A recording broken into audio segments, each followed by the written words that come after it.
இது கதையல்ல நிஜம். பிரபல ஆப்பிரிக்க நாட்டின் மாடல் அழகி வாரிஸ் டிரீஸ் டைரியிலிருந்து சில பக்கங்கள். கேட்கவே நடுங்க வைக்கும் ஒரு பாவப்பட்ட பயங்கரமான ஒரு மூடப்பழக்கத்தின் கதை. இந்த புகைப்படத்தில் இருக்கும் பெண்ணை நீங்கள் பார்த்திருக்கக்கூடும். இவர் ஒரு பிரபல ஆப்பிரிக்க நாட்டின் மாடல் அழகி வாரிஸ் டிரீஸ். இன்னும் சொல்லப்போனால் 1980 வந்த ஜேம்ஸ் பாண்ட் படத்தில் இவர் நடித்தார். இவர் ஒரு புத்தகம் எழுதினார். UN தூதரக அதிகாரியாக சில ஆண்டுகள் இருந்தார். 100 கோடி சொத்து சேர்த்தார். ஆனால் இந்த பெண்மணி சிறு வயதில் அனுபவித்த கொடுமை மிகப்பெரிய கொடுமை. இது இவருக்கு மட்டும் நேர்ந்த கொடுமை கிடையாது. அந்த மலைவாழ் மக்கள் கூட்டத்தில் பிறந்த எல்லா பெண் குழந்தைகளுக்கும் ஏற்பட்ட ஒரு துயரமான சம்பவம். வாரிஸ் தன் டைரி குறிப்பிலிருந்து தன் வாழ்க்கையில் நடந்தது எண்ணி பார்க்கிறாள். வாருங்கள் நாமும் சேர்ந்து பார்ப்போம். பசுமை என்றால் என்னவென்று தெரியாத சோமாலியா நாட்டில் பாலைவனத்தில்தான் நான் பிறந்தேன். ஒரு நாள் இரவு என் அம்மா தேவைக்கு அதிகமாகவே அன்று சாப்பாடு கொடுத்தாள். மேலும் தண்ணீர் மற்றும் பால் குடிக்கக்கூடாது என்று சொன்னாள். ஏன் அம்மா என்று கேட்டதற்கு, நாளைக்கு உனக்கு ஒரு சடங்கு இருக்கிறது, அதற்காகத்தான் சொல்கிறேன். உங்கள் அப்பா மருத்துவத்தையை பார்க்க போயிருக்கிறார், அவர் வந்ததும் நாம் போகலாம் என்றாள். நானும் நாளைக்கு நடக்கவிருக்கும் சடங்கை பற்றி எண்ணி சந்தோஷமாக உறங்கினேன். விடியற் காலையில் என் அம்மா வாரிஸ் வாரிஸ் என்று என்னை எழுப்பினாள். வா சீக்கிரம் போகலாம் என்றாள். நானும் தூக்க கலக்கத்தோடு அவளை பின்தொடர்ந்தேன். கரடு முரடான ஒரு காட்டு பாதையில் என்னை கூட்டிக் கொண்டு போனாள். நாங்கள் இருவரும் தூரத்தில் தெரியும் ஒரு மலை குன்றை நோக்கி நடக்கத் தொடங்கினோம். அந்த குன்றை அடையும் போது பொழுது விடிந்து விட்டது. அருகில் இருக்கும் ஒரு பாறையில் என் அம்மா என்னை படுக்க சொன்னாள். சிறிது நேரத்தில் சரக் சரக் என்று ஒரு சத்தம் கேட்டது. சத்தம் வந்த திசையில் பார்த்தால் ஒரு அகோரமான ஒரு கிழவி, அதாவது ஒரு மருத்துவத்தை வந்தாள்.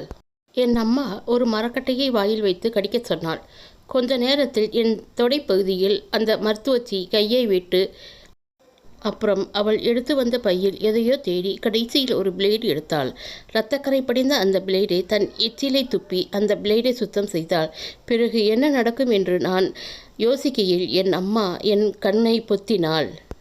என் பிறப்புறுப்பில் அந்த பிளேடு சரசரவென நாலா பக்கமும் ஓடியது. அப்படியே செத்துவிடலாமா என்று தோன்றியது. இன்னும் அந்த வலியை நினைக்கும்போது நெஞ்சுக்குள் ஒரு நெருப்பு ஜுவலை என் உயிரை அழுத்தும்.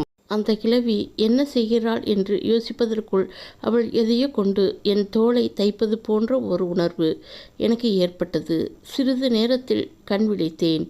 என் கால்கள் நடுங்கத் தொடங்கின. ஒரு விலங்கை கொடூரமாக வெட்டி போட்டால் எப்படி இரத்த சகதியாக இருக்குமோ அதுபோல் இருந்தது. நான் படுத்து இருந்த பாறை அங்கொன்றும் இங்கொன்றுமாய் கிடந்தது. என்னுடைய குட்டி குட்டி சதைகள். அருகிலேயே அக்கேசியா எனப்படும் ஒரு வகை முள் கொட்டி கிடந்தது. அப்போதுதான் எனக்கு சிறிது புரிந்தது. அந்த முட்களை கொண்டு என் சதைகளை தைத்தால் அந்த கிழவி என்று. ஒரு தீக்குச்சி சொருகும் அளவுக்கு ஒரு ஓட்டையை விட்டுவிட்டு மற்ற பகுதிகளை அவள் அந்த முட்களை கொண்டு ஒரு நூலினால் தைத்து விட்டாள். அது ஏன் என்று புரிவதற்கு முன்பே என் பிறப்புறுப்பில் ஆசிட்டை கொட்டியது போல் ஒரு எரிச்சல் ஏற்பட்டது. பின்புதான் தெரிந்தது, அந்த சிறு ஓட்டை வாழ்க்கையில் இனிமேல் தண்ணீரே குடிக்கக்கூடாது என்று முடிவெடுத்தேன். ஏனென்றால் அந்த வலியை மறுபடியும் எதிர்கொள்ளும் தைரியம் எனக்கு இல்லை. ஏன் இப்படி செய்கிறார்கள் என்று கேட்க துணிவும் இல்லாமல் உடம்பில் தெம்பும் இல்லாமல் நடுங்கியபடியே என் அம்மாவை பின்தொடர்ந்து அங்கே தற்காலிகமாக அமைந்திருந்த ஒரு குடிலில் தங்க வைக்கப்பட்டேன். என் அம்மா சொன்னாள், ஒரு வாரம் இங்கு தங்கிவிட்டு உடம்பு சரியானதும் நம் வீட்டுக்கு போகலாம் என்று. என்னை ஏன் இப்படி சித்திரவதை பண்ணுகிறீர்கள்? அதற்கு பதிலாக என்னை தயவு செய்து கொன்றுவிடுங்கள் என்று கெஞ்சினேன். ஓரிரு நாளில் எனக்கு காய்ச்சலும் வந்தது. ஆனால் என் அம்மா என்னை அக்கறையாக பார்த்து கொண்டாள். சில நாட்களிலேயே அந்த காய்ச்சல் சென்று விட்டது. பின்பு எங்கள் வீட்டுக்கு வந்து சேர்ந்தோம். சிறு ஓட்டை வழியே சிறுநீர் வெளியேறியது. வருடங்கள் உருண்டோடின. பின்புதான் புரிந்தது அந்த சடங்கு சம்பிரதாயங்கள் என்னவென்று. பெண்களின் தொடைகளின் நடுவில் நரகம் இருப்பதாகவும் அவர்களின் கன்னித்தன்மையை பாதுகாக்க இந்த சடங்குகள் செய்யப்படுவதாகவும் நான் கேள்விப்பட்டேன்.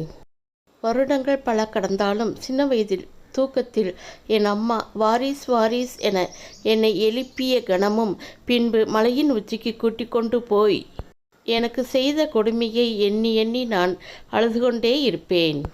அந்த ஒரு சம்பவத்தினால் என் பேரை யார் உச்சரித்தாலும் என் உடல் நடுங்கத் தொடங்கியது. அப்போது எனக்கு வயது 13 இருக்கும். நான் நடந்த துயரத்தை மறந்து சகஜ வாழ்க்கைக்கு திரும்பிக் கொண்டிருந்தேன்.